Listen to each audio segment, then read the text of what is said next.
Hey, it's Paul with MakeUseOf.com, and today we're checking out the brand new GE Cync Smart Shape LED lights. As you can see, you can create some really cool designs. This is part of a growing, I call it a niche category, to create your very own designs, shapes, letters, basically anything that's not too complicated, and if you have enough length, you can create it with these. And so if you've ever thought to yourself, I really like the look of a neon sign and I wish I could have one at home, well, now you can. So if you're unfamiliar, Cync is the smart home division of GE, which makes a lot of big products, including a lot of appliances and even your regular old dumb light bulbs. And about a year ago is when we actually had our first introduction to GE's lineup, where I installed, I want to say over 20, maybe even 30 of their lights in my home. Now, before I get into the installation process, let me tell you what makes these lights unique.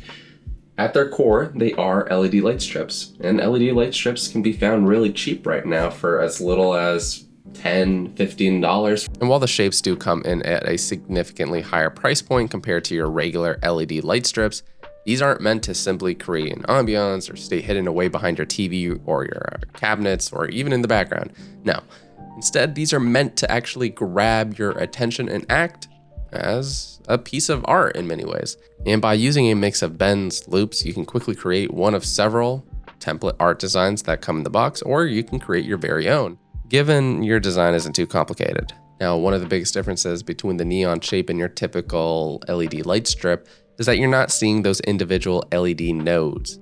You can get this in either a 10-foot or a 16-foot pack, and once you take it out of the box, you'll notice how thick the strip is. It has a very nice enclosure that effectively diffuses and smoothly blends its colors, which effectively creates a more premium and I would say almost magical look. So the way it works is in the box you'll find mounting clips which you will nail to your walls. These lights are designed to bend and curve so that you can form those unique designs. And although it does have a few limitations in what you can actually create, and we'll discuss that, but for the most part, provided you have enough length and patience, you have a lot of flexibility, pun intended, in what you can create with this kit.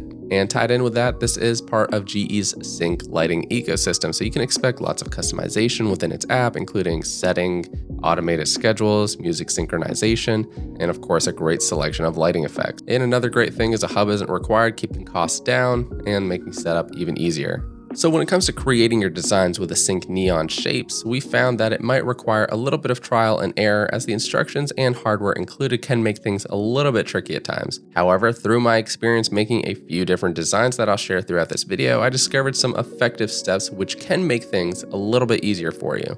Now, to help out with that and to help out with creating your designs, the package includes a 10-foot and a 16-foot grid template, which can be especially helpful if you want symmetrical or perfectly aligned sections in your design. The instructions do recommend that the template is first taped against your wall. Be careful you're using tape that can be easily removed and not stripping your paint. But the idea here is to place the clips on the grid in their intended spots to outline your design. I found it was helpful to practice my designs before committing to actually installing them directly on my wall. And so to do this, I first used a 4x4 piece of painted plywood as a practice surface. On the back of the clips, there's a removable 3M tape, which will help them stay in place during the planning stage. Keep in mind that the adhesive can really only be used once, especially if you're attaching it to the grid. I found it was interesting that the instructions suggest that you save the tape side of the clips for the last step when actually installing the clips directly to your wall, but I do think that's a pretty bad idea for a couple of reasons. First, I found it was challenging to actually visualize my ideas first without first having the clips taped in place on the grid itself. This was especially true when I was making my own designs, as without doing so, I could not clearly see where the clips were in relation to one another. And additionally, while it might seem like a good idea to save the adhesion for the final step while installing it on your wall, I strongly recommend that you do not do this, as it will almost certainly lead to paint peeling off your wall if you ever decide to move the clips later. Trust me, I tried it. And while you might be in the same boat like me, thinking that adding a bunch of small nail holes to your wall is a little daunting and might cause more damage, believe me, it's significantly easier to fill those small dots with putty later rather than having to repaint almost the entire wall, which is now chipped up. So moving past the concern of having to nail into your wall, again, they do minimal damage, there is another issue that I found. Due to their short length and the fact that the width is actually very similar to the hole of the clip itself, I found it was very difficult to get the nails started in the wall. Dropping nails repeatedly became frustrating, as you can imagine. And despite the steps not being inherently complicated, this added a lot of extra time to the setup process. Now, going back to my earlier point, I think this might be why they suggest using the adhesion for this final step, but for me, the trade-off of ruining your walls even more wasn't worth it. When it comes to making your custom design, I suggest making sure that you also have enough clips for the project, or to be a little bit more economical in your use, especially in the beginning stages.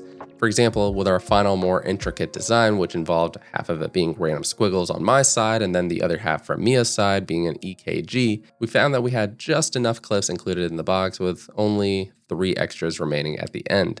The reason for this is tighter shapes, especially those with sharp angles, typically require more clips, whereas curves and loops, especially if you don't really care how they look, not so much. When creating these tighter shapes, you do need additional clips in order to hold the shape together. You'll notice in all of GE's marketing images, they effectively hide or block the power cable, which leads from the light strip to its controller. Now, this comes down to preference, but I feel like a lot of people would agree. I also didn't want to have my nice design kind of overshadowed by this long cable hanging down from it. It kind of ruins the illusion of this kind of magical art piece over here. And so when I'm creating my designs, I prioritize locating the tail end of the light strip closer to a corner of my wall so that it is close to an outlet and that it can more easily be hidden rather than being an eyesore running directly straight down the middle of the wall. Now, this is my preference, but as I was creating my design on the fly, I actually preferred to snap in the light strip as I was installing each clip.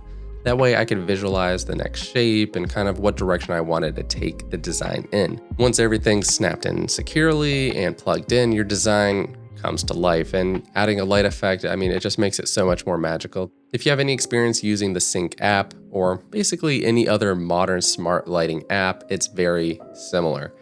The process of pairing your lights is also very easy, and because I had Cync lights in my old home, I'd already created all my rooms and basically set out my household that way. So that was a step that I could save. From here, I just had to follow the step-by-step instructions to add the lights within the app by connecting it to the Wi-Fi, and then I can name the lights and actually specify which room they're in. In this case, it's my studio. From within the app, you can of course toggle the lights on, off, set a static color, change the brightness, change the warmth, and toggle of course from one of its fun effects. They call these light shows, and most of which are actually available under their music show tab too. So if you want to synchronize to music or actually any audio, they have a built-in microphone. It's a cool way to add a little bit more of a dynamic effect with very minimal effort.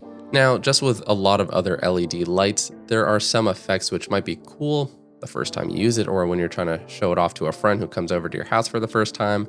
But afterwards, you're probably going to want to stick to the more calming effects that aren't so, let's say, rave-inspired or ones that should come with an epilepsy warning. Now, if you are feeling a little bit more creative, there are ways to customize your own effects and save them as presets to use later, though I found it was a little bit limited in terms of what you could actually do. So for the most part, I just stuck with the presets that came pre-installed. For voice capabilities, you can then pair the Cync neon shaped smart lights with your Amazon Alexa or your Google devices. With voice control, you can then quickly command your lights to change colors, adjust brightness, and activate various lighting effects, though not all the effects are easily available via voice, so you'll probably still need to jump back into the app to toggle them. Now, when considering the price and value of the Cync neon shape lights, it's important to note that they do come in at $80 for the 10-foot option or $120 for the 16-foot option.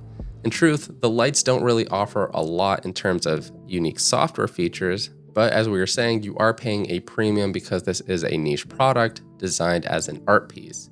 The technology isn't necessarily different, but you are getting that thicker enclosure, which does diffuse your lights a little bit better, as well as all the included hardware and the templates to create your designs quickly. Now, when compared to some of its closest competitors, including the Govee RGBIC neon rope light, which retails for $100 for a 16.4 foot length, the Cync neon shapes are one of the more expensive choices. On one hand, if you're like me and you're already in the Cync ecosystem, it might be worth it to stick with another Cync product. But beyond that, if you're good at bargain hunting, you can find a number of bundles which include a number of other lights.